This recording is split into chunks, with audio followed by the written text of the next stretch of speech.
Good morning mga adik, magandang araw sa inyo lahat. And today ay pupuntahan natin yung isang kaibigan natin na magsosolar din na nakabili ng problema. So, i-check natin yung kanyang hybrid inverter na nabili kasi nga meron daw may problema. Hindi matapos-tapos na problema. Yung sabi ko na nga, bumili siya ng sakit ng ulo. Siya nga pala guys, sa mga nagtatanong sa akin kung ano daw yung maire-recommend ko na brand ng hybrid inverter na maganda.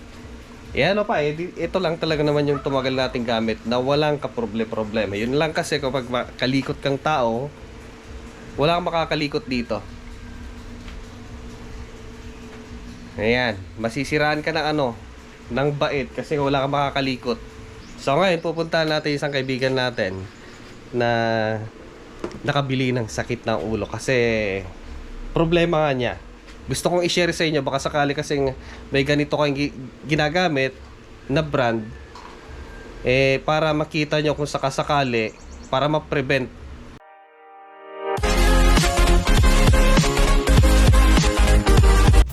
So, eto na nga mga bossing yung kanyang poging-pogi na hybrid inverter. 24 volt, 3 kilowatts PowerMR ang kanyang brand. At ang naging sira nito na una, for background lang naman, ay loaded yung system, tapos may nangangamoy, sunog, pinatay yung system gamit yung breaker. Loaded yung system. So ang nangyari, binuhat lahat ng kanyang PV yung kanyang load. Kaya nangyari, nasunog yung kanyang PV input. So, yung issue na yon ay naayos na niya, nagpalit na siya ng IGBT sa kanyang PV input. Yung kanyang DC-DC converter sa battery to convert higher voltage ay wala namang problema. Sa PV input lang nagka-problema. Kasi nga kapag i-feed mo yung solar ay nag-spark na sa kanyang breaker. At walang nare-read kundi nag-e-error siya. So naayos na yon. Ang naging problema naman ngayon ay may sumirit daw di umano. Ayan, tinuturo ko may tasbo na yan. So may sumirit na kuryente dyan. Yun pala ay sa PV input din lang yan. So sinunog niya yung board. Dahil siguro sa init yan, may konting moisture kaya siya sumirit. So yung location na yan guys ay sa kanyang positive at negative yung lagpas sa kanyang ferrite ring transformer ng DC-DC converter. Ang problema kasi dito kay PowerMR ay maliliit yung kanyang AC input at AC output at yung kanyang PV input. Maliliit po yung kanyang tornilyuhan. So, ang tendency niyan, pag nilagyan mo ng malalaking wire, supposed to be nasa number 8 sana na wire, ilalagay mo dyan, hindi siya kasya. So, mangyayari, maliliit lang na wire, siguro number 14 lang pwede mong isiksik dyan. And kaya siguro nasunog dahil nga sa lumuwag siguro. Kaya minsan yung mga solar setup natin, i-check natin every 6 months yung mga tornilyuhan niya sa kanyang circuit breaker. Kasi may time talagang luluwag yan. So, yan mga lodi, meron siyang butas. Nasunog yan, kinutkot na niya, nilinis na. At ang tinatanong niya sa akin kung jumper ba yan. So yung tinuturo ko ay yung ferrite ring yun. Yung kanyang transformer. So paglagpas doon ay sumirit yung kuryente. So sinunog niya. Wala namang naging problema sa kanyang IGBT.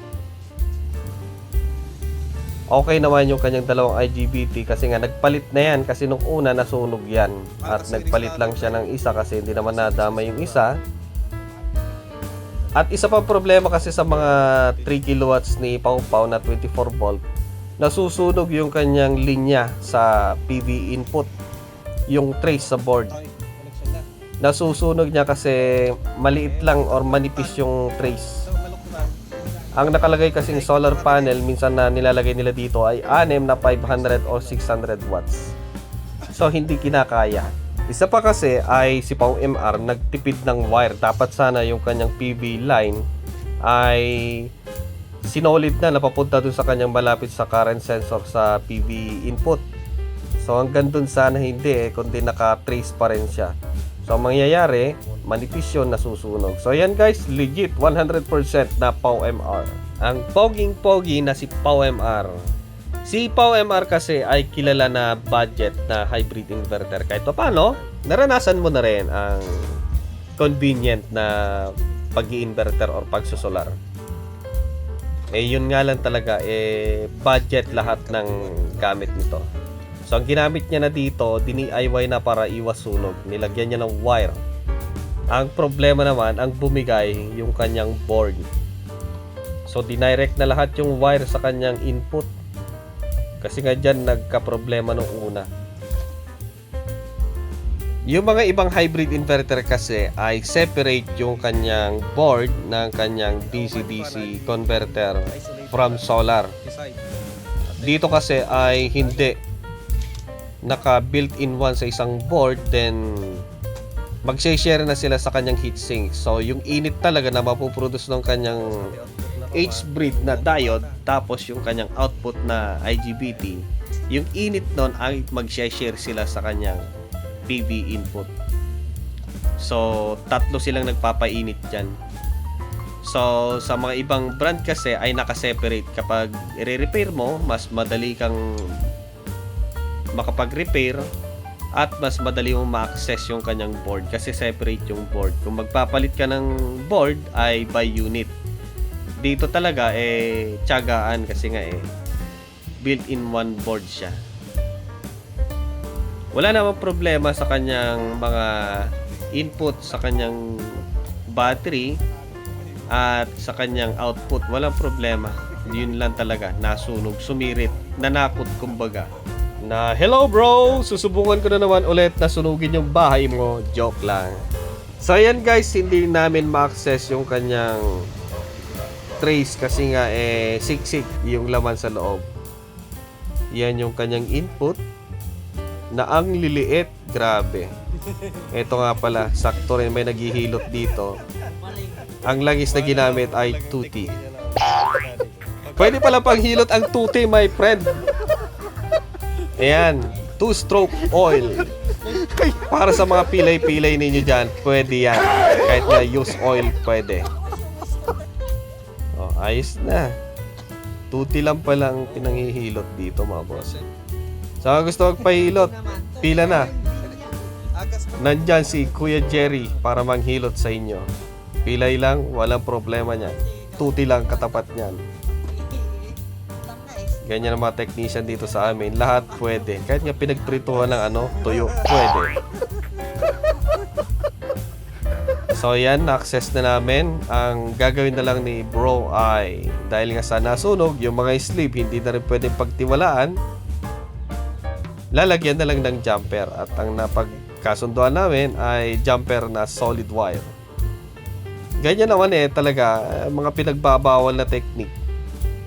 Ilang beses ko na kasing sinabihan si Brad na bumili ng maayos-ayos na klase ng hybrid inverter. Sabi niya pwede pa naman daw ayusin.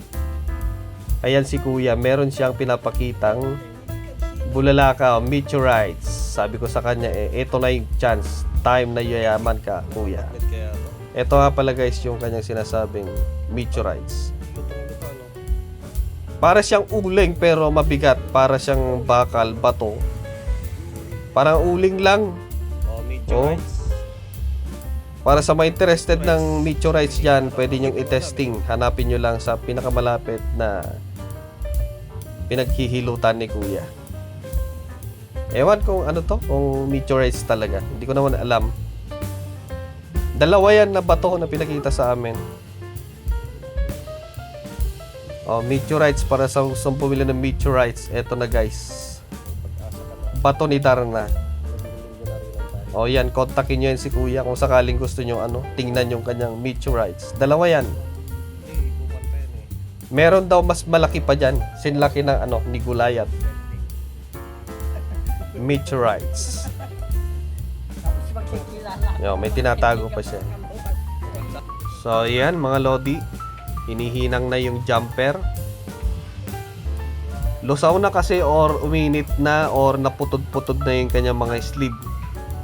kabilaan kasi yung board niyan, yung may slip na interconnection sa magkabilang board ay hindi na kumbaga pwedeng pagkatiwalaan kasi nga lusaw. Uminit na siya kaya jajamperan na lang. Ewan kung anong mas matibay dito. Mas matibay ata si Samdon kahit papano. Sa inyo mga bossing, anong may re-recommend nyo? Sa akin kasi si Day lang talaga. Simula nung in-install ko siya, hindi na nagka-problema. Wala nang sakit ng ulo. And eto guys, tapos na niyang dinamperan ng malalaking wire. And eto yung naging problema nung una. Yung IGBT sa kanyang solar input, napalitan na and marami pang extra. So ito yung ginamit niyang pintura, clear paint.